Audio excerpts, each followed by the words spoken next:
Hey guys, tonight we're stepping through the heavy, wooden door of a medieval stone chamber where the wind whistles through gaps in the shutters and frost forms on the inside walls. You can feel the bite of winter air as it creeps beneath woolen blankets, and you're about to discover how children from centuries past survived nights so cold that water froze in their washing bowls. The story may solve mysteries you never had an explanation for, about why our ancestors were so remarkably resilient to harsh conditions. So, before you explore the story with me, please take a moment to help me subscribe to the channel, like and share this video, or maybe leave a comment below, but make sure you do it when you really like what I bring to you. Feel free to let me know where and when you started watching this video, or perhaps share what you think about these fascinating glimpses into medieval childhood. Now let's keep the lights as soft as possible. Turn on the fan for a gentle sound to help the story feel more emotional, and let's embark on tonight's journey together. You find yourself standing in a medieval child's bedroom as twilight settles over the countryside, and immediately you notice something unsettling. There's no glass in the windows, only wooden shutters that rattle against their iron hinges.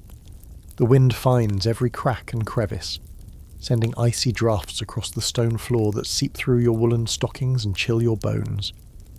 This is where 8-year-old Margaret must sleep tonight, just as she has every night since the harvest ended and winter's grip tightened around their manor house. The single candle flickering on the wooden chest casts dancing shadows across the walls, creating an atmosphere that's both mysterious and surprisingly cosy. You watch as Margaret's mother, Dame Eleanor, moves methodically around the small chamber, her breath visible in small puffs as she performs the nightly ritual of preparing her daughter's sleeping space. The flame wavers dangerously each time the wind gusts, threatening to plunge the room into complete darkness, yet somehow it persists. A tiny beacon of warmth in an otherwise frigid world. You observe the medieval understanding that candlelight provided more than just illumination. Parents believed that the small circle of warm air around a flame could raise the temperature of an entire sleeping area by several degrees. Modern physics tells us this effect was largely psychological, but for a shivering child even the perception of warmth could make the difference between restful sleep and a night of miserable shivering. The wax candles were expensive.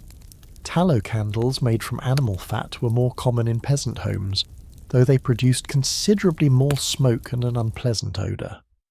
Margaret's chamber represents the typical sleeping arrangement for a minor noble's child. Better than a peasant's hovel, certainly, but far from the luxury we might imagine when we think of medieval castles. The walls are thick stone, which provides excellent protection from raiders, but terrible insulation against cold. You run your hand along the surface and feel how the stones seem to absorb every bit of warmth from the air, creating their own microclimate of perpetual chill. Historians still argue whether medieval builders were aware of thermal dynamics or simply built thick walls for defence, inadvertently creating some of the coldest living spaces in human history. The wooden floor beneath your feet is covered with rushes, long grasses that have been cut and dried, then scattered across the planks to provide a thin barrier against the cold stone foundation below. These rushes serve multiple purposes.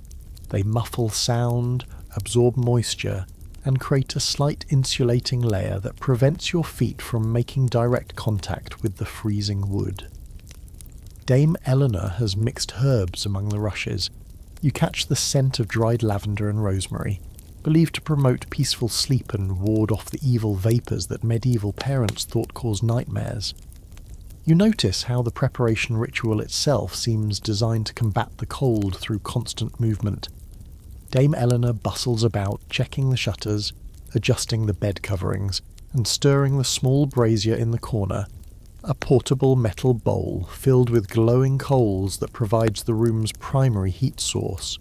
The brazier is positioned carefully, close enough to warm the sleeping area but far enough from the straw mattress to prevent accidental fires. Several children died each winter from brazier accidents, making this nightly positioning a matter of life and death. The psychological aspect of these bedtime preparations fascinates you as you watch. Margaret helps her mother with small tasks, folding her day dress, arranging her wooden shoes near the bed, placing her woolen cap within easy reach. These activities serve a dual purpose. They keep her body moving and generating heat while also creating a sense of security and routine that helps calm the anxiety many medieval children felt about the long, cold night ahead.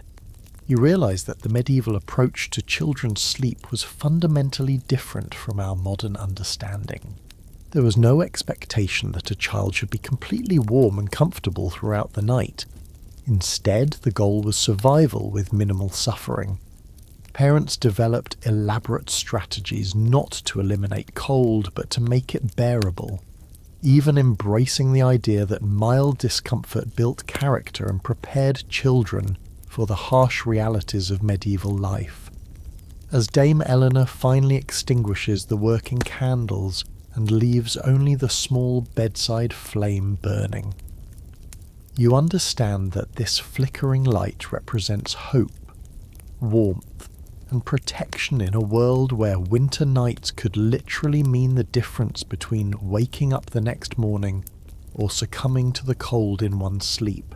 You pull the rough woolen blanket up to your chin and immediately understand why medieval children developed such thick skin, literally and figuratively. The fabric scratches against your neck like a handful of dried twigs, each fibre seemingly designed to irritate rather than comfort.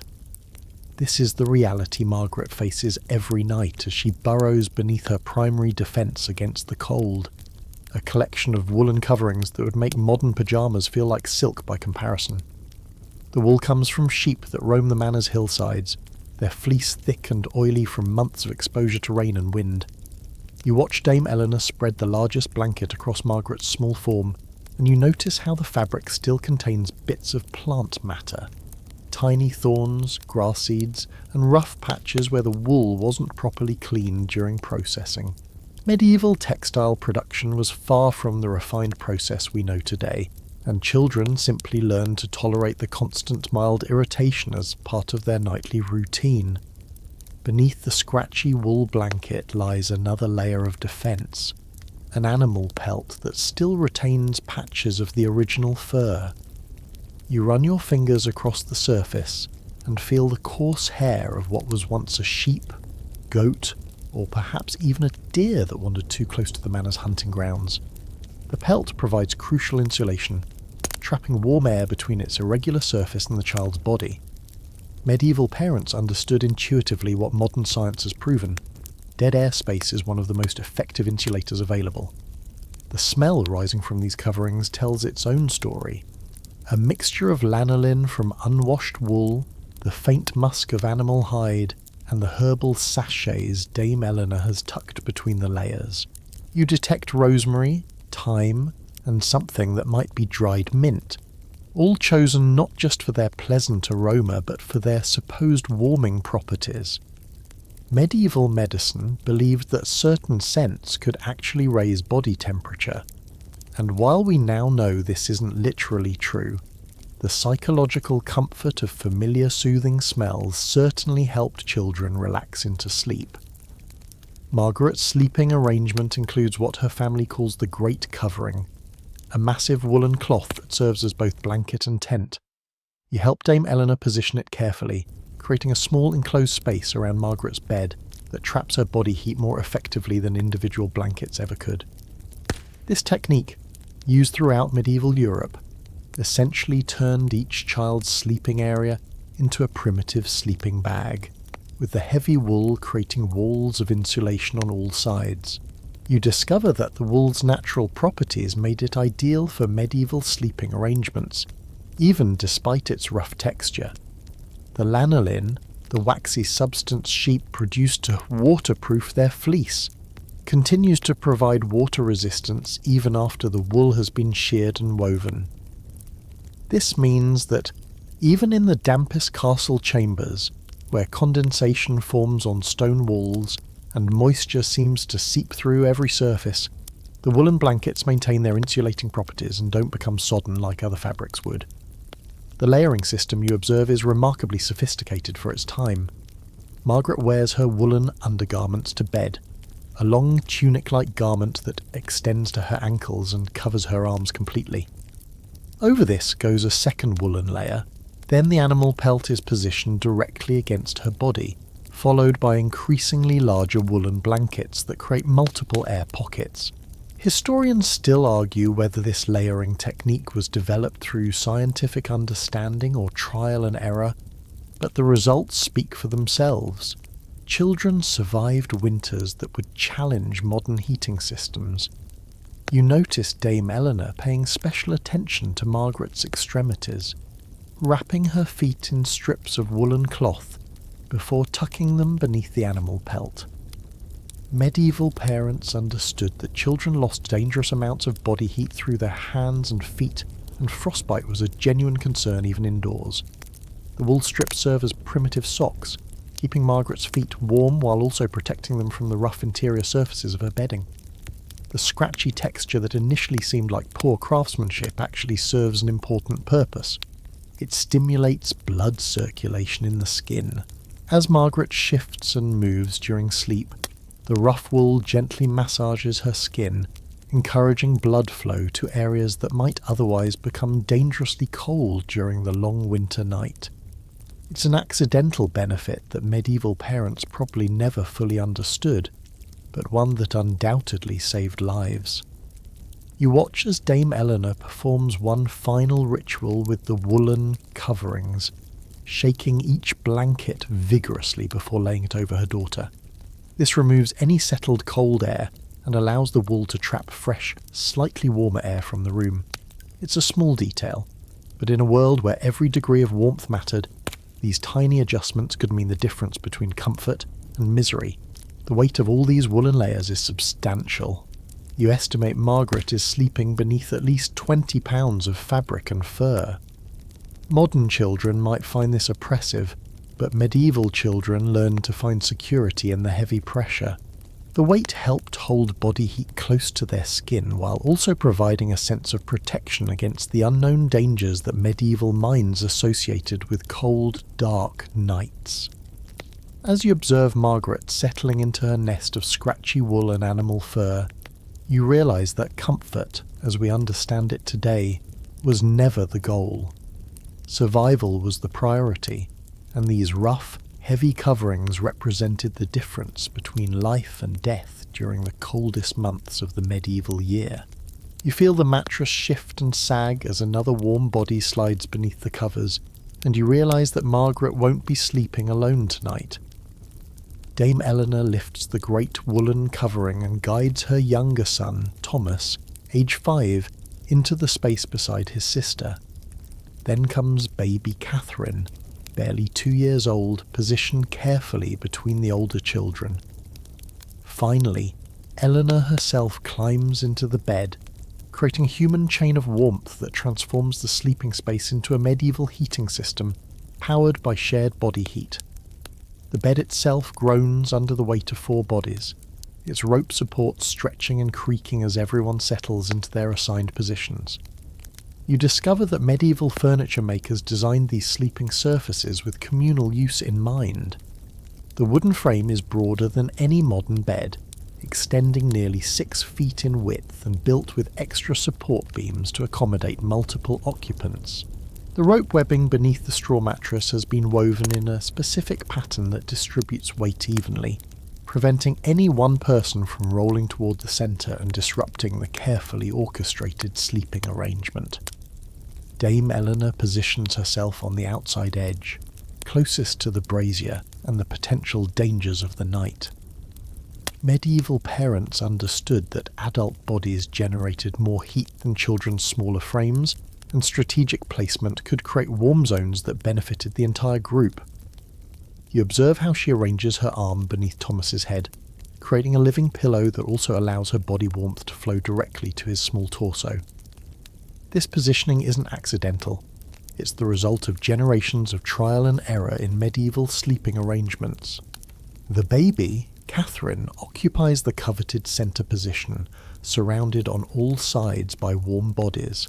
You watch as Margaret automatically curls around her little sister, creating what medieval parents called a warm pocket, a space where the youngest family member could sleep without any exposure to cold air. The older children have learned to sleep in specific positions that maximize shared warmth while minimizing disruption to their siblings. Margaret keeps her knees slightly bent, creating a barrier that prevents cold drafts from reaching Catherine, while Thomas instinctively places his feet near his mother's legs, drawing warmth from her larger body mass.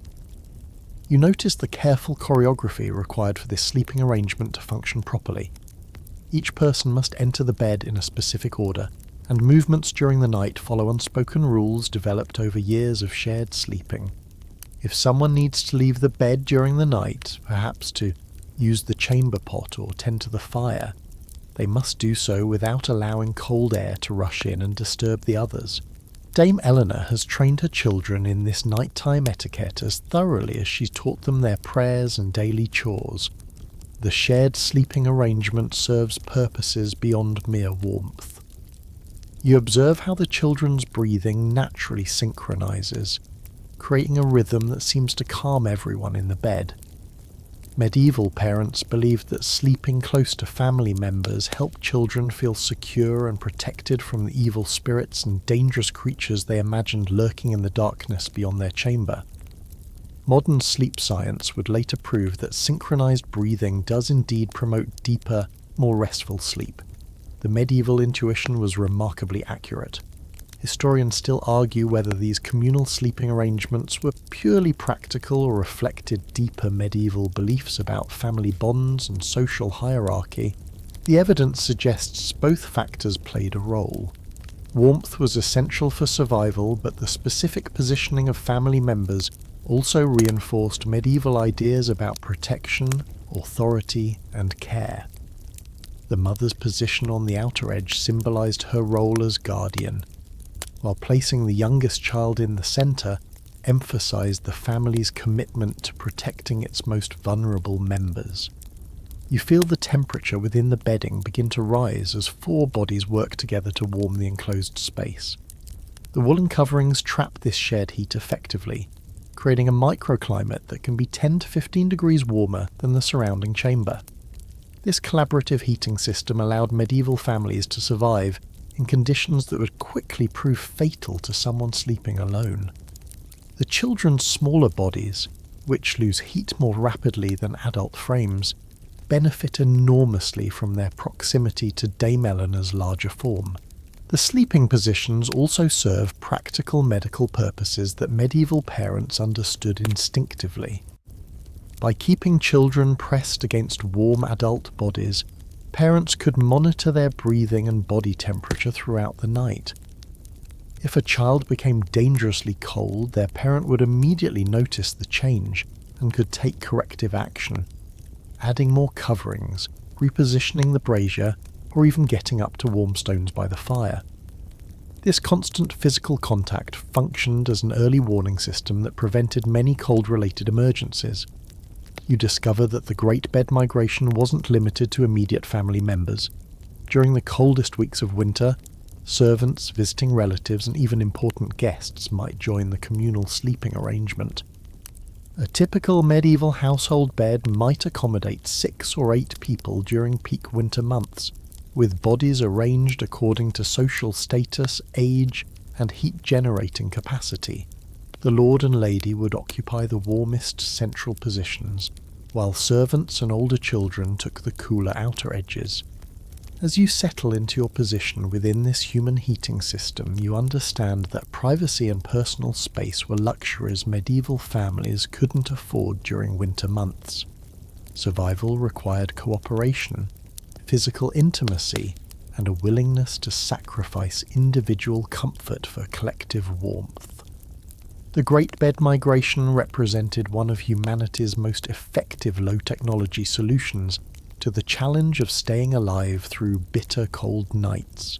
You watch Dame Eleanor approach the glowing hearth with a pair of iron tongs, carefully selecting smooth river stones that have been heating beside the fire for the past 2 hours. The stones radiate warmth as she lifts them, each one about the size of a child's fist and hot enough to stay warm throughout the night. This ancient heating technology represents one of medieval parents' most ingenious solutions to the problem of keeping children comfortable during the coldest hours before dawn. The process requires careful timing and considerable skill. You observe Dame Eleanor wrapping each heated stone in layers of thick woolen cloth, creating protective bundles that will transfer warmth without burning delicate skin. Medieval parents learned through painful experience that direct contact with heated stones could cause serious burns, especially on children who might roll against them during sleep. The wrapping technique has been refined over generations. Too thin and the stones become dangerous. Too thick and they provide insufficient warmth. Margaret sits up in bed watching her mother's preparations with the focused attention of a student learning essential life skills. By age 8, she already understands the stone heating process and will soon be responsible for preparing warming stones for her younger siblings. You notice how Dame Eleanor explains each step quietly, teaching Margaret to select stones of the proper size and density. River stones work best because they heat evenly and hold warmth longer than rocks gathered from fields or quarries. The heated stones serve multiple purposes beyond simple warmth. Dame Eleanor positions the largest stone near Margaret's feet, where circulation tends to be poorest during cold nights. Medieval parents understood intuitively that cold extremities could wake children repeatedly, disrupting the deep sleep necessary for growth and health. A second stone goes near Thomas's lower back, providing warmth to his core and helping maintain his overall body temperature. The smallest stone, wrapped in the softest cloth available, is placed near baby Catherine's stomach. Medieval medicine believed that keeping an infant's belly warm prevented various illnesses and digestive problems. You discover that the stone heating tradition varies significantly across different regions of medieval Europe. In areas where clay was abundant, families created specially designed pottery containers, small, round vessels with tight-fitting lids that could hold heated pebbles or sand. These clay-warming bottles were less likely to break if dropped, and provided more even heat distribution than individual stones. Some wealthy families even commissioned elaborate ceramic foot warmers, decorated with religious symbols or family crests, that became treasured household possessions passed down through generations. The timing of stone placement follows a precise schedule that Dame Eleanor has perfected through years of experience. You watch her wait until the children are settled and beginning to drowse, before introducing the heated stones to their bedding. If placed too early, the stones lose much of their heat before the coldest part of the night arrives. If introduced too late, the children might already be uncomfortably cold and difficult to warm.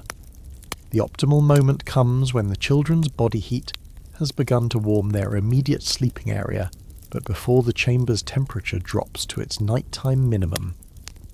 Medieval parents also developed elaborate safety protocols around heated stone use. You notice Dame Eleanor checking each wrapped stone by holding it against her own wrist, testing the temperature to ensure it won't cause burns. She positions the stones carefully within the bedding, ensuring they can't roll against sleeping children if the mattress shifts during the night. Historians still argue whether medieval families had formal rules about stone placement, or simply developed these safety measures through trial and error. But the consistency of techniques across different regions suggests some form of shared knowledge. The psychological comfort provided by heated stones may have been as important as their physical warmth. You observe how the children visibly relax when the warm bundles are tucked into their bedding. Their breathing deepens, their muscles release tension, and their faces take on expressions of contentment. Medieval children lived with constant awareness of cold and discomfort during winter months, and the presence of deliberate, reliable warmth represented a rare luxury that helped them feel cared for and protected. The stone heating system also provided parents with a sense of agency and control during the helpless hours of night. Rather than simply hoping their children would survive until morning, Dame Eleanor could take concrete action to improve their comfort and safety. This active caregiving ritual helped medieval parents manage their own anxiety about their children's welfare, creating a sense of accomplishment and parental competence even in challenging circumstances. You notice that Dame Eleanor keeps additional stones warming by the fire throughout the night, ready to replace those that cool down before dawn. Medieval parents often woke multiple times during winter nights to refresh their children's heating stones, treating this responsibility as seriously as feeding or protecting them from physical danger. The commitment required was substantial, but medieval parents understood that consistent warmth could prevent the respiratory infections and other cold-related illnesses that claimed so many young lives. As the heated stones begin their slow release of warmth into the bedding around you, you realize that this simple technology represents medieval ingenuity at its finest, using readily available materials and basic physics to create comfort and safety in an otherwise hostile environment.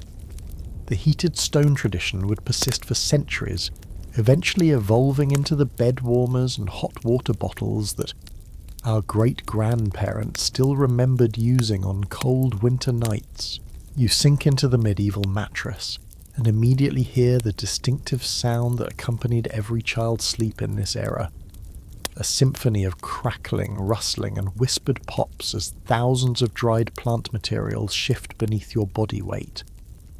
The straw-stuffed mattress responds to your every movement with its own acoustic signature, creating what medieval children learned to interpret as the comforting soundtrack of bedtime. The mattress itself is a marvel of agricultural recycling, stuffed primarily with wheat straw from the autumn harvest. Dame Eleanor and the household servants collected this straw after the grain was separated, choosing the longest, straightest stalks for mattress filling. You feel how the straw has been arranged in careful layers, with the coarsest material at the bottom for structure and support, and the finest, softest pieces near the top where they'll contact sleeping bodies. This layering technique took considerable skill to master. Too much coarse straw near the surface would poke through the fabric covering and irritate skin, while too little would provide inadequate support for growing children's spines. Margaret has learned to read the language of her straw mattress, understanding which sounds indicate comfortable support and which suggest areas that need adjustment. You listen as she shifts position, creating a cascade of gentle crackling sounds that she finds soothing rather than disruptive. Medieval children developed a completely different relationship with nighttime sounds than we have today. Where modern children might find such noises distracting, Margaret associates them with warmth, safety, and the familiar comfort of her sleeping space. The straw filling serves multiple purposes beyond simple cushioning. You discover that fresh straw contains natural oils and waxy substances that help repel moisture, keeping the mattress interior relatively dry even in damp castle chambers. The hollow stems of wheat straw also create thousands of tiny air pockets that provide insulation, helping trap warm air around sleeping bodies. Medieval parents understood that a well-stuffed straw mattress could add several degrees of warmth to a child's sleeping environment, a crucial advantage during bitter winter nights. Mixed among the wheat straw, you find other agricultural materials that add their own character to the sleeping surface. Dried peas, left over from the harvest, create tiny hard spots that actually serve a therapeutic purpose. They provide gentle pressure points that stimulate circulation and prevent children from developing bed sores during long winter nights when they might remain in bed for 12 or more hours. The peas also add their own distinctive sound, a sharper clicking noise that punctuates the softer rustling of straw. Dame Eleanor has included dried herbs throughout the mattress filling, and you catch whiffs of chamomile, lavender, and dried mint as you settle into the bedding. Medieval parents believed that sleeping on aromatic herbs would promote restful sleep and prevent nightmares. Modern research suggests they weren't entirely wrong. Certain plant compounds can indeed have mild sedative effects when inhaled over long periods. The herbs also help mask the less pleasant odours that inevitably develop in mattresses that can't be easily washed or replaced. The mattress covering itself tells a story of medieval textile skills and family resources.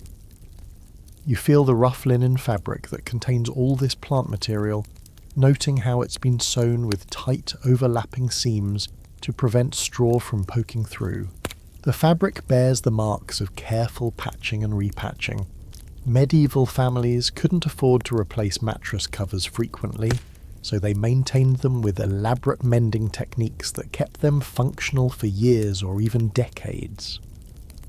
You notice that different areas of the mattress have different densities and textures, reflecting the sleeping patterns of the children who use it. The centre, where Margaret usually sleeps, has become more compressed over time, creating a subtle depression that cradles her body and helps her maintain the same sleeping position night after night. The edges remain firmer and higher, creating natural barriers that prevent sleepers from rolling off during the night, an important safety feature when beds might accommodate multiple children of varying ages. Historians still argue whether medieval mattress making was a specialised craft or a household skill that all women were expected to master. The evidence suggests both traditions existed simultaneously. Wealthy families might purchase professionally made mattresses from skilled artisans, while most households created their own bedding using techniques passed down through generations of women. The quality and composition of straw mattresses varied considerably based on regional agricultural practices, climate, and family resources. The seasonal cycle of mattress maintenance fascinated you as Dame Eleanor explained the annual routine. Each autumn, after harvest, the old straw would be removed and composted in the manor's gardens, where it would enrich the soil for next year's crops. Fresh straw, herbs, and other materials would then be prepared and stuffed into the cleaned mattress covers. This renewal process meant that children always entered winter with clean, fresh bedding that would provide optimal comfort and insulation during the coldest months. The acoustic properties of straw mattresses also served a practical purpose that modern parents might not consider. The rustling sounds made it impossible for children to move without creating noise, which helped parents monitor their children's safety and comfort throughout the night. A sudden silence might indicate that a child had become dangerously cold and stopped moving, while excessive rustling could suggest restlessness, discomfort, or illness that required parental attention. As you settle more deeply into this crackling, aromatic, surprisingly comfortable medieval sleeping surface, you understand that the straw mattress represented far more than simple bedding. It was a complex technology that combined agriculture, textile crafts, herbal medicine, and practical engineering to create a sleeping environment specifically adapted to medieval living conditions. You witness a remarkable transformation as Dame Eleanor opens the chamber door to admit 3 more children. Not family members, but the sons and daughters of servants, guests, and even a young page from a neighbouring manor. The great bed suddenly becomes a carefully orchestrated community of small bodies, each positioned according to an unspoken hierarchy that considers age, social status, and most importantly their ability to generate and share warmth during the long winter night ahead. Young William, the blacksmith's son, slides in next to Thomas, bringing with him the lingering scent of forge smoke and the robust warmth that comes from a day of physical labour. His calloused hands and muscular frame, unusual for a 10-year-old, mark him as someone who works alongside adults and generates heat like a miniature furnace. Dame Eleanor positions him strategically where his warmth will benefit the greatest number of children, understanding that his peasant upbringing has given him a natural resistance to cold that her own noble children haven't yet developed. The communal warmth strategy extends beyond simple body heat sharing. You observe how the children automatically arrange themselves according to complementary sleeping positions, those who tend to curl up tightly nestle against others who prefer to sleep stretched out, creating interlocking shapes that minimize heat loss through gaps in the bedding. Medieval children learned these cooperative sleeping techniques as naturally as they learned to walk, understanding instinctively that their survival depended on working together rather than claiming individual space. Agnes, the cook's daughter, brings her own contribution to the shared sleeping arrangement. A small cloth bag filled with dried beans that she's warmed by the kitchen fire. She positions this makeshift heating pad near the feet of the youngest children, adding her own innovation to the medieval heating system. You notice how each child contributes something to the collective comfort. Margaret shares her softest woolen cap. Thomas offers his extra pair of mittens for communal foot warming, and even baby Catherine provides the invaluable service of occupying the warmest central position where her tiny body benefits most from everyone else's heat. The social dynamics of communal sleeping fascinate you as you observe the unspoken rules that govern these arrangements. Noble children like Margaret maintain certain privileges. She keeps her position closest to her mother and receives the best bedding. But these advantages come with responsibilities. She must share her warmth generously, comfort crying babies, and help manage the complex logistics of multiple children sharing limited space. The servant children, while occupying less prestigious positions, often prove most valuable for their practical skills and hardy constitutions. Dame Eleanor supervises this human puzzle with the expertise of someone who has orchestrated such arrangements countless times. You watch her make subtle adjustments, moving a restless sleeper away from the edge, repositioning a smaller child to receive maximum benefit from larger bodies, ensuring that no one ends up isolated from the shared warmth. Medieval parents understood that successful communal sleeping required active management. Left to their own devices, children might arrange themselves in ways that benefited some while leaving others dangerously cold. The breathing patterns in the crowded bed create their own microclimate as 6 or 7 small bodies exhale warm, humid air that becomes trapped beneath the heavy woolen coverings. You feel how this shared respiration raises both temperature and humidity within the bedding, creating conditions that help prevent the dry, irritated throats and nosebleeds that commonly afflicted medieval children during winter months. The communal breath also carries the sense of the day's activities. Herbs from the kitchen, wood smoke from the fires, the clean smell of cold air from outdoor play. Historians still argue whether these communal sleeping arrangements reflected medieval attitudes toward privacy and individual space, or simply represented practical responses to survival challenges. The evidence suggests both factors influenced the tradition. Medieval concepts of personal space were indeed different from modern expectations, but the primary motivation was clearly the life or death necessity of staying warm. Children who slept alone during harsh winters had significantly higher mortality rates than those who shared sleeping spaces with others. The positioning strategy also considers each child's typical sleep behaviours. You notice that restless sleepers are placed where their movements will disturb others least, while children who tend to remain still occupy central positions where they can benefit from surrounding warmth without disrupting anyone. Medieval parents observed their children's sleep patterns carefully, understanding that successful communal arrangements required matching compatible sleeping styles and body rhythms. The communal warmth strategy creates unexpected benefits beyond temperature regulation.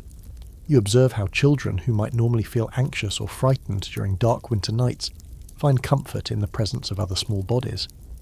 The gentle sounds of multiple people breathing, the reassuring warmth of human contact, and the sense of shared experience help medieval children sleep more soundly than they might manage alone. This psychological comfort proves as valuable as the physical warmth for promoting healthy rest. Young visitors often struggle initially with communal sleeping arrangements, and you watch Dame Eleanor patiently coach a shy page from another manor who isn't accustomed to sharing sleeping space. She explains positioning techniques, demonstrates proper movement etiquette, and helps him understand how his presence benefits others while ensuring he receives warmth in return. This education in cooperative sleeping represents an essential medieval life skill that children carried with them throughout their lives. As the bed fills with small bodies and the temperature beneath the coverings begins to rise, you understand that medieval communal sleeping transformed individual vulnerability into collective strength, creating survival systems that allowed entire groups of children to thrive in conditions that would challenge modern heating technology. You watch with growing concern as Dame Eleanor positions the small iron brazier just 3 feet from the edge of the great bed, its glowing coals casting an orange light across the sleeping children's faces. The metal container, no larger than a modern cooking pot, radiates enough heat to warm the entire chamber, but you quickly realize why medieval parents approached this warming method with a mixture of desperate need and constant vigilance. The brazier represents both salvation and mortal danger in the cold medieval night. The coals within the brazier glow with intense heat, carefully selected from the main hearth and arranged to burn slowly throughout the night without producing flames. Dame Eleanor has spent years perfecting the technique of creating what medieval households called sleeping coals, embers that provide steady heat for hours without the risk of sudden flare-ups that might ignite bedding or clothing.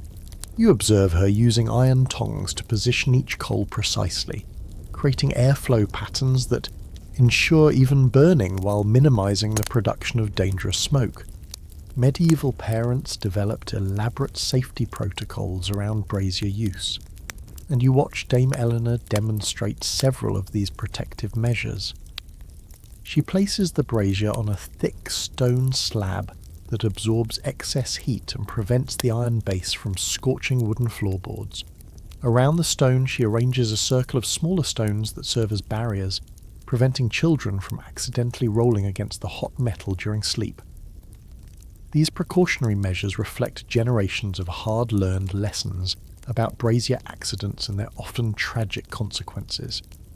The positioning of the brazier requires careful calculation of heat distribution, air circulation and safety distances. You notice Dame Eleanor measuring the space between the brazier and the bed using her own arm span, a medieval unit of measurement that ensured consistent placement. Too close, and the intense heat might cause burns or ignite the straw mattress. Too far, and the warming effect wouldn't reach the sleeping children effectively. The optimal distance, learned through trial and error over countless winter nights, places the brazier just beyond arm's reach of anyone lying in the bed. Young Margaret has been trained in brazier safety protocols as thoroughly as she's learned her prayers and household duties.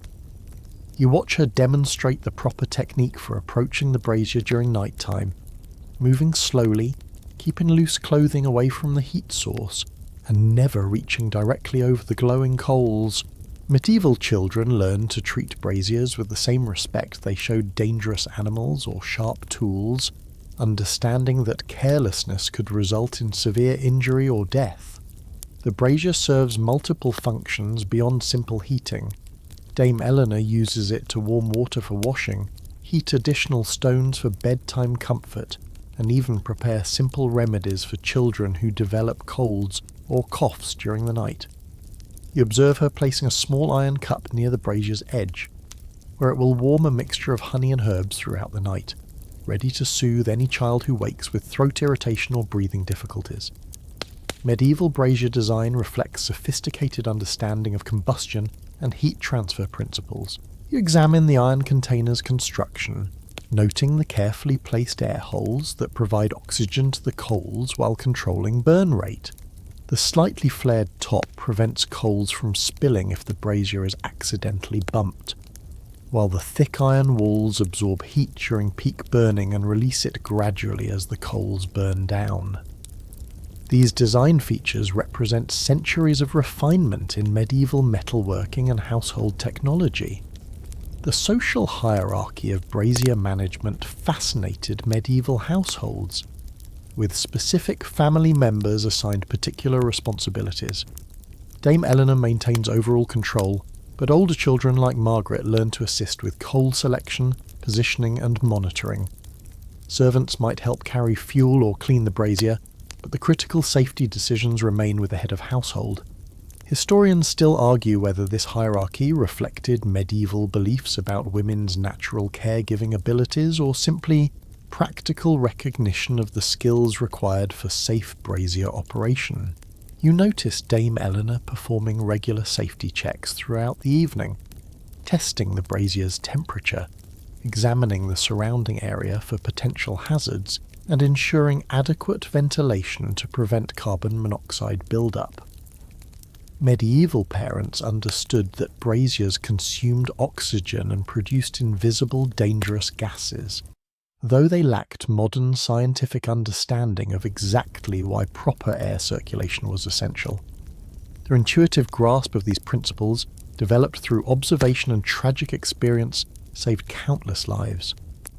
The brazier also creates a focal point for evening family activities. You watch the children gather around its warmth for final conversations, prayers, and quiet play before sleep. The glowing coals provide enough light for simple activities while creating an atmosphere of intimacy and security that helps children transition from the active day to restful night. This social function proves as important as the physical warmth for promoting family bonding and emotional comfort.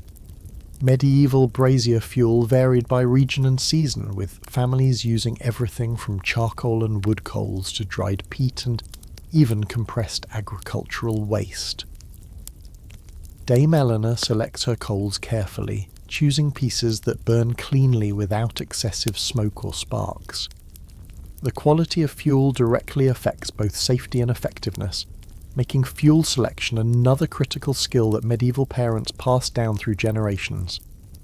As you settle into sleep with the brazier's gentle warmth radiating across your skin, you understand that this simple heating technology required constant vigilance, specialized knowledge, and considerable courage to use safely. Medieval parents accepted these risks because the alternative, allowing their children to sleep without adequate warmth, presented even greater dangers to young lives. You hear the soft padding of four-legged feet across the stone floor as Dame Eleanor opens the chamber door to admit an unusual collection of bedtime companions, the manor's smallest livestock and most trusted pets, all destined to spend the winter night providing additional warmth for the sleeping children. A young lamb, barely weaned from its mother, trots eagerly toward the bed, followed by two barn cats, a small goat kid, and even a docile piglet that has been raised as much as a pet as livestock. The lamb, which the children have named Woolly, represents the most prized of these animal bed warmers. You watch as Dame Eleanor guides the small creature to the foot of the bed, where it settles naturally against the children's feet through the heavy coverings. Sheep generate considerable body heat and possess the natural advantage of wearing their own woolen coats, making them ideal warming companions for cold nights. Medieval parents understood that a single lamb could provide as much warmth as an additional human body, while requiring no extra bedding or space allocation. The barn cats demonstrate remarkable intelligence in their approach to shared sleeping arrangements. You observe how they position themselves strategically around the bed's perimeter, creating a living barrier that prevents cold drafts from penetrating the bedding. The larger tabby cat, clearly experienced in winter sleeping duties, settles against Margaret's back where his purring creates gentle vibrations that help her relax into sleep. Medieval families valued cats not just for rodent control, but for their ability to seek out and occupy the warmest available spots, essentially serving as living heat detectors that showed children where to position themselves for maximum comfort. Young Billy, the goat kid, brings his own unique advantages to the communal sleeping arrangement. Goats maintain higher body temperatures than most other domestic animals, and their thick winter coats provide excellent insulation. You watch Dame Eleanor position Billy near the centre of the bed, where his warmth can benefit the greatest number of children. The goat kid has been raised with the family since birth and shows no fear of the sleeping arrangements, settling contentedly among the human occupants as if this were the most natural thing in the world. The inclusion of Rosie, the small piglet, might surprise modern observers.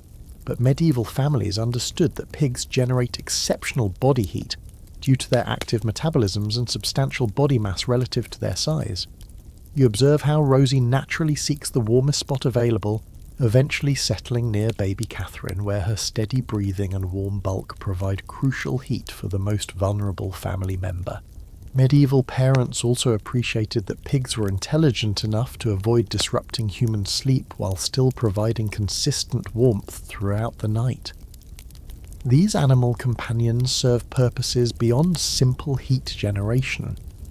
You notice how their presence seems to calm the children, providing psychological comfort that helps ease the transition to sleep. The steady breathing of the lamb, the gentle purring of the cats, and even the occasional soft snorts from the piglet create a symphony of familiar, soothing sounds that medieval children associated with safety and warmth. Modern research on animal-assisted therapy would later validate what medieval parents understood intuitively, that animal presence can reduce anxiety and promote deeper, more restful sleep. The seasonal migration of animals from barns and outdoor shelters to human sleeping quarters represents one of medieval farming's most practical adaptations to winter weather. Dame Eleanor explains to Margaret how this arrangement benefits both humans and animals. The livestock receive protection from harsh weather that might otherwise threaten their survival, while the family gains additional heating sources that require no fuel or maintenance. It's a perfect example of medieval efficiency, where single solutions addressed multiple problems simultaneously. You discover that different animals provide different types of warmth and comfort. The lamb's woolen coat creates excellent insulation, but requires careful positioning to prevent overheating, while the cats offer precise, localized warmth that can be directed to specific cold spots. The goat kid provides steady, reliable heat, but needs space to stretch and move during sleep, and the piglet offers intense warmth but must be positioned carefully to avoid accidentally disturbing human sleepers with her movements. Medieval animal husbandry practices prepared these creatures specifically for their winter roles as bedtime companions.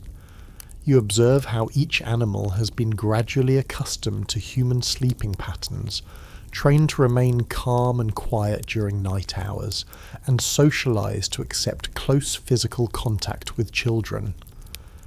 This training process began in infancy for the animals, creating bonds of trust and familiarity that made the sleeping arrangements comfortable for both humans and beasts. The health benefits of sleeping with animals extend beyond temperature regulation. Medieval parents observed that children who slept with animal companions seemed to develop stronger resistance to respiratory infections and other cold weather illnesses. Modern science would later explain this phenomenon in terms of improved circulation, better sleep quality, and possibly even beneficial exposure to animal microbiomes. But medieval families simply knew that children who shared beds with animals stayed healthier during winter months. Historians still argue whether the practice of sleeping with small livestock reflected medieval attitudes toward the boundary between humans and animals, or simply represented practical responses to survival challenges. The evidence suggests that while medieval families certainly viewed animals differently than modern households do, the primary motivation for bedtime animal companions was clearly practical.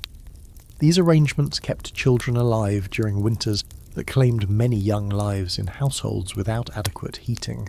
As the various animal companions settle into their positions around and within the great bed, you realize that medieval children experienced a form of interspecies cooperation that modern urban dwellers can barely imagine, where survival depended on the willingness of different creatures to share warmth, space, and comfort during the long, dangerous hours of winter nights. You notice Dame Eleanor carefully lighting a second candle as the first begins to burn lower, ensuring that Margaret's chamber will never fall into complete darkness during the long winter night ahead. This practice of maintaining continuous illumination throughout sleeping hours represents one of medieval childhood's most distinctive features. the belief that keeping light burning near sleeping children provided essential warmth and protection that darkness would steal away. The rushlight positioned on the wooden chest beside Margaret's bed consists of a peeled rush stem that has been dipped repeatedly in mutton fat, creating a slow-burning candle that provides steady illumination for hours. You observe how Dame Eleanor adjusts the rushlight's position, angling it to cast warmth toward the bed while preventing the flame from creating dancing shadows that might disturb the children's sleep. Medieval parents understood that even small flames generated measurable heat, and they positioned these lights strategically to maximize their warming effect on sleeping areas. The continuous lighting tradition extends beyond simple heat generation into medieval beliefs about children's vulnerability during dark hours. Dame Eleanor explains to Margaret how light keeps away the evil spirits and dangerous vapours that medieval parents believed became more powerful in complete darkness. While modern science doesn't support these supernatural concerns, the psychological comfort provided by steady light did indeed help medieval children sleep more soundly, reducing the anxiety and restlessness that could prevent proper rest during cold nights. You watch Dame Eleanor demonstrate the proper technique for maintaining rushlights throughout the night, showing Margaret how to trim the burning end to prevent excessive smoking and adjust the light's position to ensure even burning. Medieval children learned these light-tending skills as essential household duties, understanding that their own comfort and safety depended on mastering the art of keeping flames alive through long winter nights. By age 10, most children could manage simple lighting maintenance that allowed parents to sleep while ensuring continuous illumination. The rushlight served multiple practical purposes beyond warmth and psychological comfort. You observe how Dame Eleanor uses the steady flame to check on the sleeping children periodically, examining their breathing patterns and skin colour to ensure they're maintaining adequate body temperature. The light also provides enough illumination for nighttime emergencies, tending to sick children, adjusting bedding, or responding to household crises that might arise during the dark hours. Medieval households developed elaborate systems for ensuring lighting continuity throughout winter nights.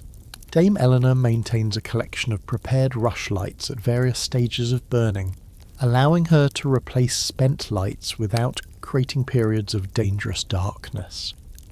You watch her demonstrate the technique for lighting new rushlights from dying flames, ensuring smooth transitions that don't interrupt the warming and protective effects of continuous illumination.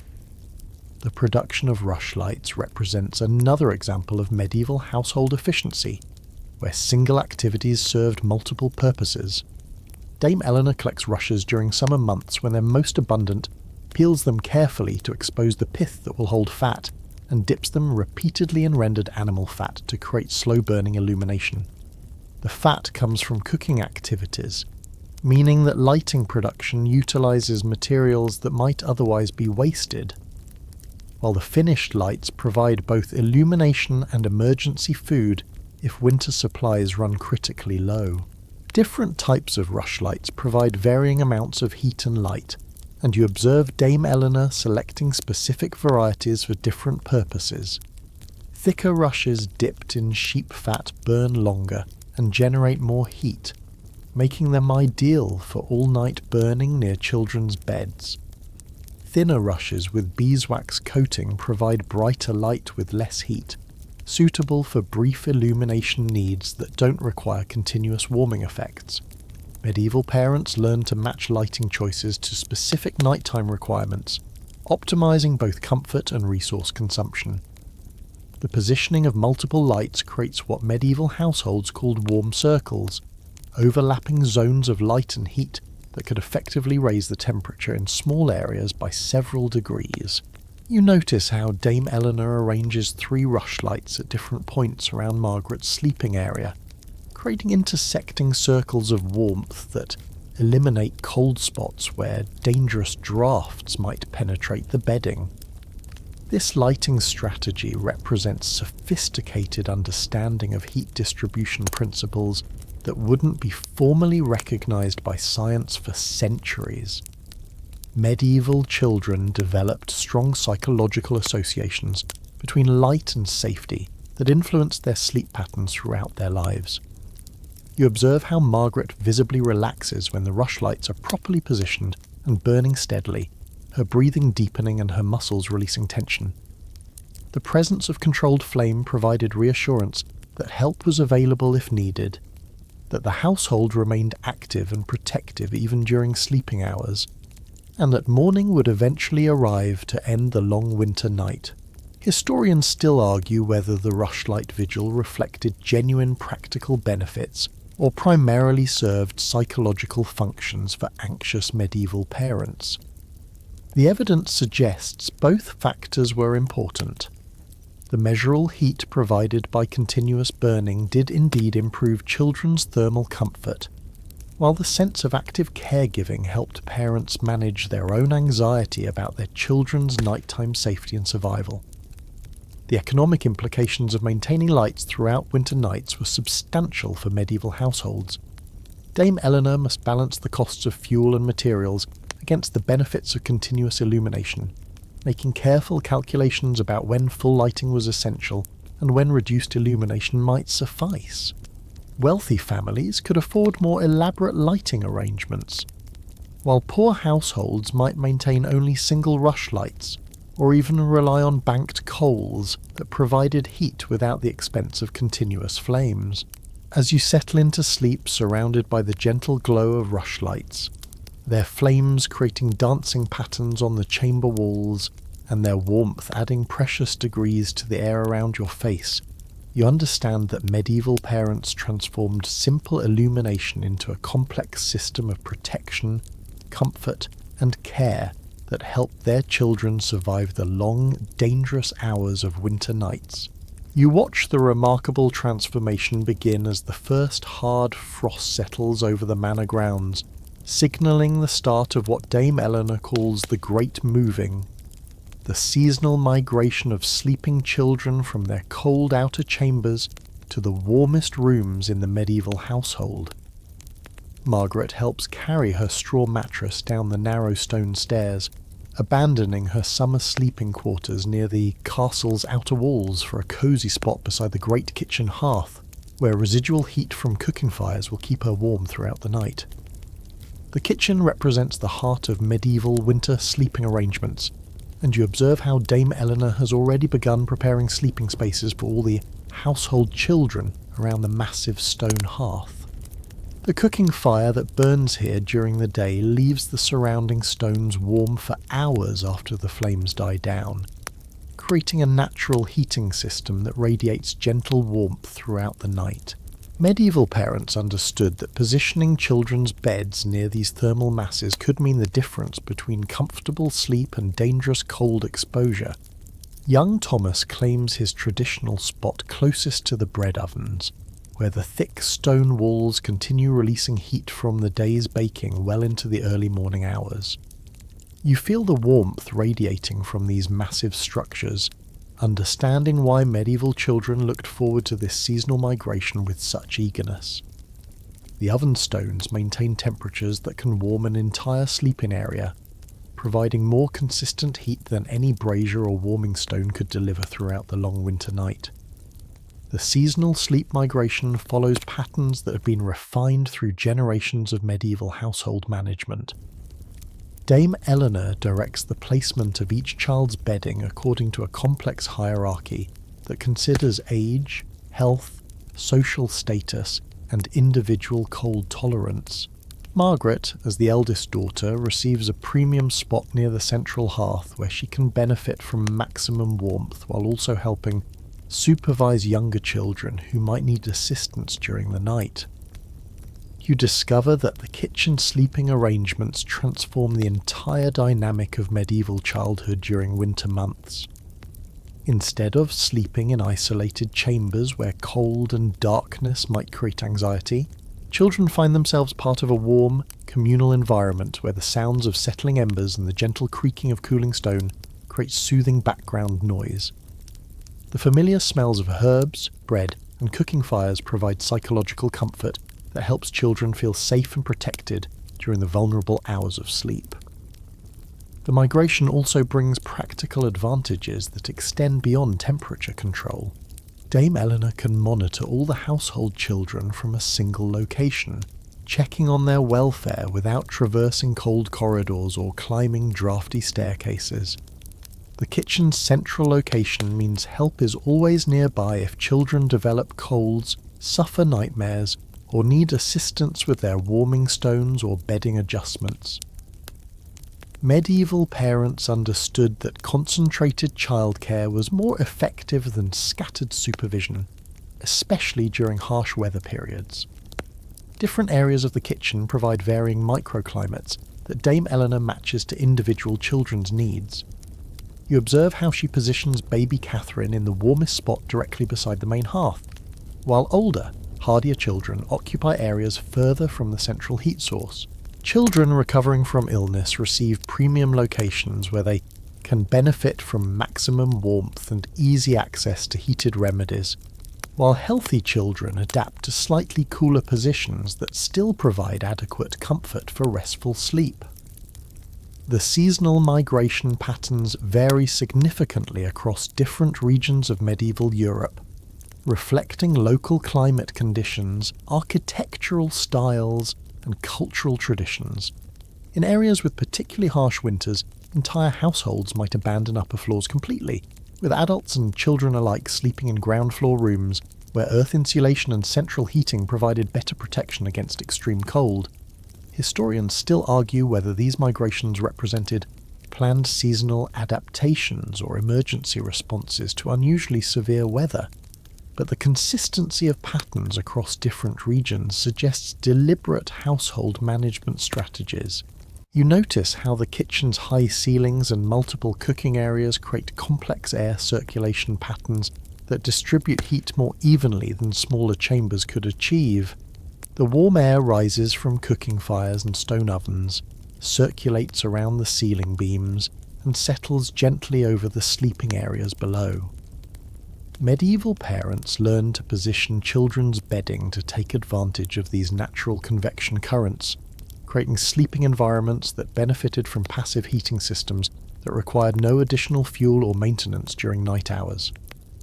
The migration also serves important social functions that strengthen family bonds during the challenging winter months.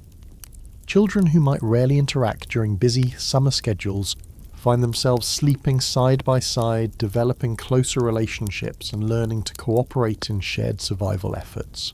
You observe how older children naturally take responsibility for younger ones, creating networks of mutual care and protection that reflect medieval values about family obligations and community support. Dame Eleanor explains how the timing of seasonal migrations follows careful observation of weather patterns, building temperatures, and children's health conditions. The move to kitchen sleeping begins when outdoor temperatures consistently drop below freezing and continues until spring warmth makes the outer chambers habitable again. Medieval parents developed sophisticated understanding of thermal dynamics through practical experience, learning to predict temperature changes and adjust sleeping arrangements accordingly. The kitchen migration requires considerable logistical planning, as Dame Eleanor must coordinate the movement of bedding, personal belongings, and warming equipment while ensuring that cooking activities can continue alongside sleeping arrangements. You watch her organise storage areas for displaced furniture, create boundaries that separate sleeping spaces from food preparation areas, and establish schedules that allow both activities to coexist effectively throughout the winter months. Medieval children learned to view these seasonal migrations as exciting adventures, rather than inconvenient disruptions, developing positive associations with adaptation and flexibility that served them well throughout their lives. The migration represented hope and improvement, movement from cold, uncomfortable conditions to warm, secure environments where survival was assured and comfort was possible during the harsh winter months ahead. As you settle into your own migrated sleeping space beside the kitchen hearth, surrounded by the gentle warmth of cooling stones and the comforting presence of other children who have made the same journey to safety, you understand that medieval families transformed seasonal necessity into opportunities for closer bonds, better care, and improved survival during the most challenging months of the year. You breathe in the intoxicating blend of dried lavender, crushed mint and warming ginger as Dame Eleanor tucks small cloth sachets filled with aromatic herbs deep into Margaret's bedding, creating a medieval pharmacy designed to combat winter's chill through the healing power of plant medicine. These herbal heat remedies represent centuries of accumulated wisdom about which botanical substances could promote circulation, warm cold limbs, and help small bodies generate the internal heat necessary for surviving harsh winter nights. Dame Eleanor has prepared the herb sachets according to recipes passed down through generations of medieval women, each mixture carefully balanced to provide specific warming effects.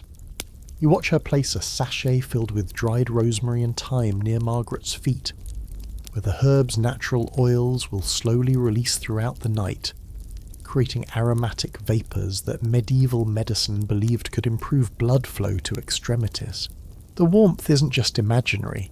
These herbs contain compounds that do indeed promote mild vasodilation, helping blood reach fingers and toes that might otherwise become dangerously cold. The largest herbal sachet contains a mixture of dried ginger root, cinnamon bark and cloves, spices that were precious commodities in medieval households, but considered essential for children's winter survival. Dame Eleanor positions this warming blend near Margaret's core, where the aromatic compounds can be absorbed through skin and lungs to stimulate internal heat production. Medieval parents understood that certain spices created sensations of warmth that seemed to radiate from within the body, though they lacked scientific understanding of how these compounds actually affect circulation and metabolism. You discover that different herbs serve specific purposes in the medieval warming arsenal. Dried chamomile flowers mixed with lavender buds create sachets designed to promote relaxation while providing gentle warmth, helping children fall asleep more easily despite the discomfort of cold chambers. Mint leaves combined with dried sage were believed to clear breathing passages that might become congested in cold, damp conditions, while also providing subtle warming effects that helped maintain core body temperature throughout long winter nights. The preparation of herbal heat remedies follows elaborate seasonal cycles that begin during summer harvest months.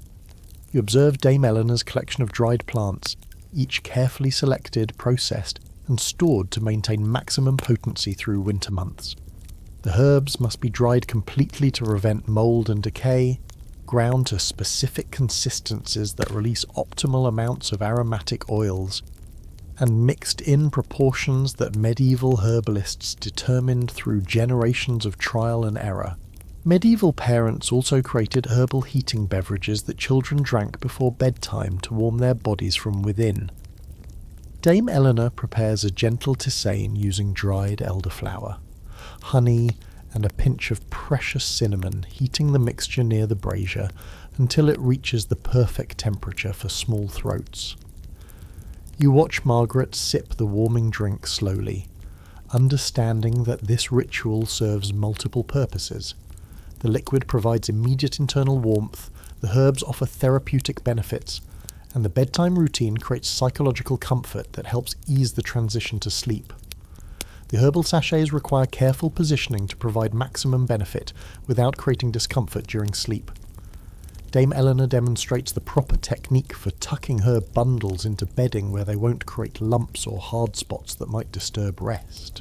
The sachets must be secured so they won't shift during sleep, but positioned where body heat will warm them enough to release their aromatic compounds throughout the night. Medieval children learned to associate these herbal scents with warmth, safety, and parental care. You notice that Dame Eleanor uses different herbal combinations for children of various ages and health conditions. Baby Catherine receives gentler herbs like chamomile and lavender that provide mild warming without overstimulation.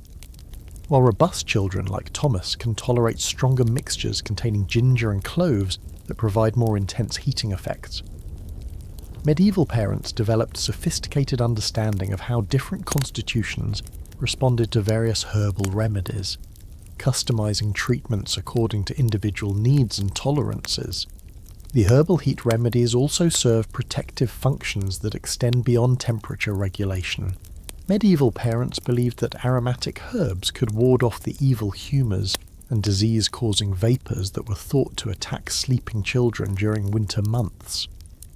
While modern science doesn't support these supernatural theories, many of the herbs used did indeed possess antimicrobial properties that could help prevent respiratory infections and other illnesses common during cold seasons. Historians still argue whether medieval herbal heating practices represented genuine medical knowledge or folk superstitions, but modern research has validated many traditional uses of warming herbs. Ginger does indeed promote circulation and create sensations of internal warmth. Cinnamon can help regulate blood sugar and improve energy metabolism, and aromatic compounds from various herbs do provide mild therapeutic effects when absorbed through skin and respiratory systems. The economic implications of herbal heating remedies were significant for medieval households, as many warming spices had to be purchased from travelling merchants at considerable expense. Dame Eleanor must balance the costs of imported herbs against their benefits for children's health and comfort, making careful decisions about which remedies were truly essential and which represented luxuries the household could forgo during leaner years. Local herbs gathered from woods and gardens provided more affordable alternatives, though they often lacked the potent warming effects of exotic spices. Medieval children developed strong sensory memories associated with herbal heating remedies, learning to recognize specific scents that signaled warmth, comfort, and parental care. You observe how Margaret visibly relaxes when she smells the familiar combination of herbs in her bedding, her breathing deepening and her muscles releasing tension as the aromatic compounds work their gentle magic on her nervous system. The application of herbal heating remedies also created opportunities for intimate caregiving that strengthened bonds between medieval parents and children.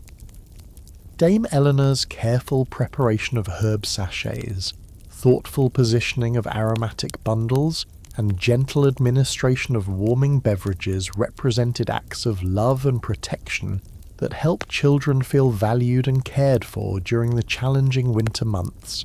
As you settle into bedding perfumed with centuries-old combinations of healing herbs, their gentle warmth seeping into your skin while their familiar scents calm your mind, you understand that medieval parents transformed simple plant materials into complex therapeutic systems that provided both physical comfort and emotional security during the long, cold nights of winter. You feel the gentle shake of Dame Eleanor's hand on your shoulder as the first pale light of winter dawn creeps through the wooden shutters, and you realize that waking up in medieval times required as much careful orchestration as falling asleep. The dawn awakening rituals represent crucial medical knowledge that medieval parents developed through generations of observing how sudden temperature changes could shock small bodies that had spent long hours in relative warmth beneath heavy coverings. Dame Eleanor begins the awakening process while the children are still deeply asleep, quietly adding fresh coals to the brazier and positioning warmed stones near the bed's edges. You watch her move with practiced silence, understanding that abrupt awakening in cold air could cause danger shock to systems that had adapted to the enclosed warmth of shared bedding. Medieval parents learned that gradual temperature transitions prevented the respiratory distress, muscle cramps, and circulation problems that could affect children who moved too quickly from warm sleep to cold morning air. The first phase of awakening involves slowly reducing the insulation around sleeping children while simultaneously increasing the ambient temperature of the chamber. Dame Eleanor carefully lifts one corner of the great woolen covering, allowing slightly cooler air to begin circulating around the children's bodies while they remain unconscious. This gradual exposure helps their systems begin adjusting to temperature changes before their minds become alert enough to experience discomfort or shock from the transition. You observe Margaret's body responding instinctively to the subtle environmental changes, her breathing shifting from deep sleep patterns to lighter rhythms as her nervous system detects the altered conditions around her. Medieval parents understood that children's bodies possessed natural awakening mechanisms that could be encouraged through gentle environmental manipulation, making the transition from sleep to wakefulness smoother and less traumatic than sudden awakening would create. Dame Eleanor's next step involves introducing gentle sensory stimulation that helps children's circulation increase gradually. She rubs Margaret's hands and feet through the bedding, stimulating blood flow to extremities that might have become sluggish during long hours of minimal movement. Medieval parents observed that children who received this gentle massage awakening experienced fewer complaints of cold hands and feet during morning activities, suggesting improved circulation that helped them adapt more effectively to daytime temperatures. The warming beverages prepared during these dawn rituals serve multiple physiological functions beyond simple hydration. Dame Eleanor heats a mixture of honey, warm water, and dried herbs that will help raise the children's core body temperatures from within, while providing energy for the demanding process of generating increased heat. You watch her test the temperature carefully against her wrist, ensuring the drink is warm enough to provide internal heating without risking burns to throats that have been breathing cold air throughout the night. Medieval awakening rituals also include specific clothing procedures designed to maintain warmth while allowing children to transition from sleeping attire to daywear. Dame Eleanor helps Margaret add outer garments while she remains beneath the bedding, creating layers of insulation that prevent heat loss during the vulnerable, changing process. Only after Margaret is fully dressed does Dame Eleanor encourage her to emerge completely from the warm bedding, minimizing exposure to cold air during the critical transition period. You notice how Dame Eleanor pays particular attention to the children's breathing patterns during the awakening process, watching for signs of respiratory distress that might indicate too rapid temperature changes. Medieval parents understood that sudden exposure to cold air could trigger coughing, wheezing, or even more serious breathing problems in children whose lungs had adapted to the warm, humid air trapped beneath heavy bedding throughout the night. The gradual awakening process includes specific exercises designed to stimulate circulation and prepare children's bodies for daytime activity levels. Dame Eleanor guides Margaret through gentle stretching movements performed while still partially covered, helping her joints and muscles adapt to increased movement while maintaining adequate warmth. These exercises, passed down through generations of medieval childcare knowledge, help prevent the stiffness and discomfort that could affect children who move too quickly from prolonged inactivity to normal daily activities. Medieval parents also understood the psychological aspects of dawn awakening, recognizing that children who experienced gentle, gradual transitions to wakefulness felt more secure and comfortable than those subjected to abrupt awakening routines. Dame Eleanor speaks in soft, reassuring tones as she guides Margaret through the awakening process, creating positive associations with morning transitions that help the child cooperate willingly rather than resisting the shift from comfortable sleep to challenging daytime conditions. The timing of dawn awakening rituals follows careful observation of natural light patterns and household temperature cycles. Dame Eleanor begins the process when morning light first appears but continues the gradual transition for nearly an hour, allowing children's bodies adequate time to adjust without rushing them into uncomfortable situations that might create lasting negative associations with morning routines. You discover that medieval households developed different awakening protocols for children of various ages and health conditions. Robust children like Thomas might tolerate faster transitions, while delicate infants required more extended, gradual awakening processes to prevent shock or illness. Medieval parents learned to customize these routines according to individual needs, demonstrating sophisticated understanding of how different constitutions responded to temperature and environmental changes. Historians still argue whether these elaborate dawn rituals reflected medieval medical knowledge or simply evolved through practical experience with cold weather survival. The evidence suggests both factors influenced the traditions. Medieval parents lacked scientific understanding of circulation, metabolism, and thermal regulation, but they developed remarkably effective techniques through careful observation of what worked to keep children healthy and comfortable during challenging transitions. The dawn awakening rituals also created opportunities for intimate parent-child interaction that strengthened emotional bonds while addressing practical health needs. Dame Eleanor's gentle touch, soothing voice, and careful attention to Margaret's comfort during this vulnerable transition demonstrated love and protection in ways that helped the child feel valued and cared for as she prepared to face another cold winter day. As you experience this gradual, carefully orchestrated transition from sleep to wakefulness, your body warming slowly while your mind emerges gently from dreams into the pale light of medieval morning, you understand that these dawn rituals represented medical wisdom disguised as loving care, helping children survive and thrive during the harsh winter months of medieval life. You witness the stark contrast between Margaret's carefully orchestrated sleeping arrangements and the harsh reality facing young Willem, the miller's son, who huddles beneath a single thin blanket in a drafty cottage, where wind whistles through gaps in the wattle and daub walls. The social class sleep divisions of medieval society created vastly different winter survival experiences, where accident of birth determined whether a child slept in relative comfort or endured nightly battles against potentially fatal cold.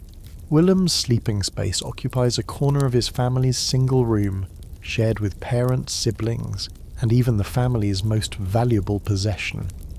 A milk cow whose body heat provides crucial warming during the coldest nights.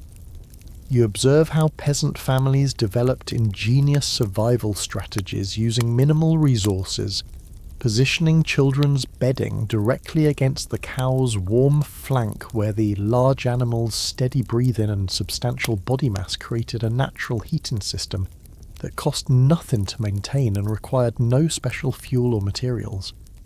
The peasant sleeping arrangements prioritize pure survival over comfort, and you watch Willem's mother, Margot, prepare her children's bedding using whatever materials the family has managed to gather throughout the autumn months. Their mattresses consist of sacks stuffed with straw chaff, the broken pieces left after threshing grain, mixed with dried leaves, moss, and even pine needles that provide minimal cushioning but crucial insulation against the cold earth floor beneath their cottage. William's bedding consists of rough woolen cloth that his mother has patched and repatched countless times, supplemented by animal skins from creatures the family has trapped or found dead during harsh weather. You feel the coarse texture of these coverings, understanding that peasant children learn to find comfort in materials that noble children would consider unbearably rough and primitive. The psychological adaptation required for peasant winter survival included accepting discomfort as normal and finding warmth wherever it could be discovered. In contrast, you observe the elaborate sleeping preparations in the Lord's castle chambers, where young Edmund, heir to the manor, enjoys luxuries that peasant children couldn't imagine. His mattress is stuffed with soft down feathers collected from ducks and geese, covered with fine linen that has been bleached white and embroidered with decorative patterns. Multiple woolen blankets woven from the finest fleece provide layers of insulation, while imported furs from exotic animals create additional warmth and display the family's wealth and status. The castle's sleeping arrangements include amenities that demonstrate how medieval wealth translated directly into survival advantages during winter months. Edmund's chamber features glass windows that can be shuttered against cold while still allowing light to enter, multiple braziers positioned to provide even heating throughout the room, and servants whose sole responsibility involves maintaining optimal sleeping conditions for the young nobleman and his siblings. You discover that middle-class merchant families developed sleeping arrangements that fell between peasant survival strategies and noble luxury. The goldsmith's daughter Alice sleeps on a mattress stuffed with clean wool and covered with well-made but not luxurious fabric, positioned in a chamber that shares walls with the family's workshop where forge fires provide residual heating throughout the night. Merchant children enjoyed better winter survival odds than peasants while lacking the elaborate comfort systems available to noble offspring. The social hierarchy of medieval sleeping arrangements extends to the types of warming technologies different classes could access.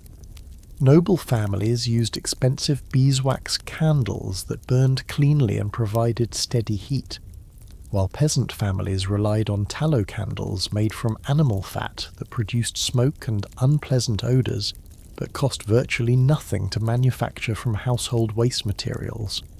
The quality of lighting directly affected both warmth and air quality in sleeping spaces, creating health advantages for wealthy children that compounded over time. Medieval record-keeping reveals dramatic differences in child mortality rates between social classes during winter months, with peasant children facing death rates that were sometimes 3 times higher than those of noble offspring. The sleeping arrangements represent just one factor in these survival disparities, but historians argue that access to adequate winter bedding and heating was among the most crucial determinants of whether children lived to see spring. The social divisions also affected access to medical knowledge and herbal remedies that could improve winter survival rates. Noble families like Dame Eleanor's possessed extensive knowledge about warming herbs, proper bedding techniques, and emergency treatments for cold-related illnesses, while peasant families relied on whatever folk wisdom they could acquire through informal networks of shared survival knowledge. You observe how peasant children developed remarkable resilience and adaptability through exposure to harsh conditions that would challenge even healthy adults. Willem demonstrates survival skills that noble children never needed to learn: the ability to generate body heat through controlled shivering, techniques for sharing minimal warmth among multiple siblings, and instinctive knowledge about positioning his body to maximize benefit from any available heat source. The castle children, while enjoying greater comfort and safety, also faced certain disadvantages created by their privileged positions. Edmund and his siblings had less opportunity to develop the physical toughness and survival instincts that helped peasant children adapt to challenging conditions, making them more vulnerable if circumstances ever forced them to endure hardship without the support systems their wealth typically provided. Medieval social mobility was limited, but children who survived harsh peasant winters often developed strength, resilience, and practical skills that could help them improve their circumstances through military service, craft apprenticeships, or marriage alliances. The harsh sleeping conditions that threatened their survival also created advantages in character development that more comfortable children might lack. Historians still argue whether medieval social class differences in child winter survival reflected primarily economic factors or cultural attitudes toward child welfare and protection. The evidence suggests both influences were important. Wealthy families certainly had more resources to protect their children, but they also placed higher value on individual child survival, while peasant families might accept higher mortality rates as inevitable consequences of their circumstances. As you witness these dramatic disparities between Willem's struggle for survival in his cold cottage corner and Edmund's luxurious warmth in his castle chamber, you understand that medieval childhood was fundamentally shaped by social class in ways that determined not just comfort and opportunity, but often the basic question of whether a child would live through the winter to see another spring. You feel the first gentle warmth of spring sunlight streaming through the wooden shutters as winter's iron grip finally begins to loosen its hold on the medieval manor. and you witness the profound joy that transforms Margaret's face when she realises that the long, cold months of survival are finally ending. The return of milder weather brings more than just comfortable temperatures. It represents liberation from the constant vigilance, elaborate preparations, and nightly fears that have dominated every aspect of childhood sleep for months. Dame Eleanor opens the chamber shutters wide for the first time since autumn, allowing fresh spring air to circulate through rooms that have been sealed against cold for so long that they carry the accumulated sense of winter survival. Wood smoke, animal warmth, dried herbs, and human breath. You watch Margaret take deep breaths of the sweet outdoor air, her small chest expanding with relief as she realises that the oppressive weight of heavy woolen coverings and the claustrophobic warmth of shared bedding will soon become memories rather than nightly necessities. The transition to spring sleeping arrangements happens gradually, as medieval parents learned through experience that sudden changes could be as dangerous as winter cold itself. Dame Eleanor begins by removing one layer of Margaret's bedding each night, allowing her daughter's body to readjust slowly to sleeping with less insulation, while still maintaining adequate warmth during the cooler hours before dawn. This careful calibration prevents the shock that might result from too rapid adaptation to changed sleeping conditions.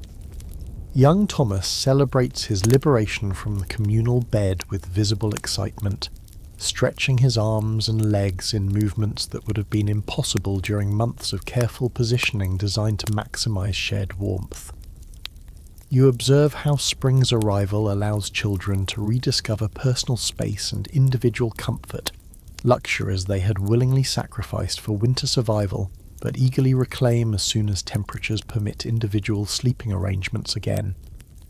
The animal companions who shared the family's winter bedding begin their own seasonal migration back to barns and outdoor shelters, though you notice that some creatures seem reluctant to abandon the warm, comfortable sleeping arrangements they've enjoyed for months. Woolly, the lamb, attempts to follow Margaret to bed even after the weather no longer requires his warming presence, creating amusing scenes as Dame Eleanor gently redirects him to more appropriate outdoor quarters. Medieval households celebrate spring's return with thorough cleaning rituals that address months of accumulated effects from winter survival strategies. Dame Eleanor supervises the removal of rushlights and braziers from sleeping chambers, the washing and airing of heavy woolen bedding that hasn't been properly cleaned for months, and the replacement of straw mattress stuffing that has become compressed and less effective through long use. You watch Margaret participate eagerly in these spring cleaning activities, understanding that they represent not just household maintenance, but symbolic renewal and rebirth after the long winter ordeal. The fresh straw, clean bedding, and reorganised sleeping spaces create psychological as well as physical comfort, helping children transition mentally from survival mode to the more relaxed rhythms of warmer seasons. The seasonal sleeping transitions also reveal how winter's challenges have changed the children who survived them. Margaret demonstrates increased confidence and competence in managing her own comfort and safety, having learned essential life skills through months of participating in elaborate survival preparations. She can now prepare warming stones, arrange bedding for maximum insulation, and assist with the care of younger siblings in ways that would have been impossible before her winter education in survival techniques. The spring migration from communal kitchen sleeping back to individual chambers represents both relief and mild disappointment for medieval children. While they eagerly anticipate the privacy and personal space that warmer weather permits, many children also miss the security and companionship of shared sleeping arrangements that help them feel protected and cared for during winter's most challenging nights. Dame Eleanor explains to Margaret how the approaching summer months will bring different sleeping challenges and opportunities. Warm nights when heavy coverings become burdensome rather than essential, longer daylight hours that delay bedtime and change daily rhythms, and outdoor sleeping possibilities that were unthinkable during winter months. Medieval childhood involved constant adaptation to seasonal changes that affected every aspect of daily life. The medical benefits of surviving harsh winter sleeping conditions become apparent as spring progresses. Children who endured months of cold weather challenges often demonstrate improved circulation, stronger respiratory systems, and greater overall physical resilience that serves them well throughout their lives. Medieval parents understood intuitively that surviving adversity could strengthen children, though they certainly preferred comfort when it was possible to achieve safely. You observe how the shared experience of winter survival has strengthened bonds between family members who cooperated so intimately for months to ensure everyone's safety and comfort. Margaret shows increased empathy and protectiveness toward younger siblings, having learned through direct experience how vulnerable children can be and how much difference careful, loving care can make in their survival and well-being. The knowledge and skills that medieval children acquired through winter sleeping challenges prepared them for adult responsibilities and decision-making in ways that more comfortable upbringings might not have achieved. Margaret can now assess sleeping conditions, implement warming strategies, and make informed decisions about safety and comfort that will serve her well when she eventually manages her own household and protects her own children.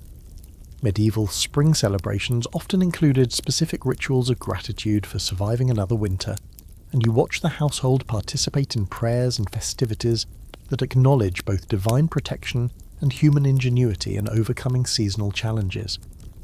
These celebrations recognized that survival was never guaranteed, and that the return of warm weather represented genuine cause for joy and thanksgiving. As the last of the heavy winter bedding is stored away and Margaret settles into her first night of spring sleeping in her own chamber, with light coverings and open windows allowing fresh air to circulate freely around her small form, you witness the profound relief and happiness that comes with knowing that the long ordeal is over and that warm, comfortable nights stretch ahead through the growing season.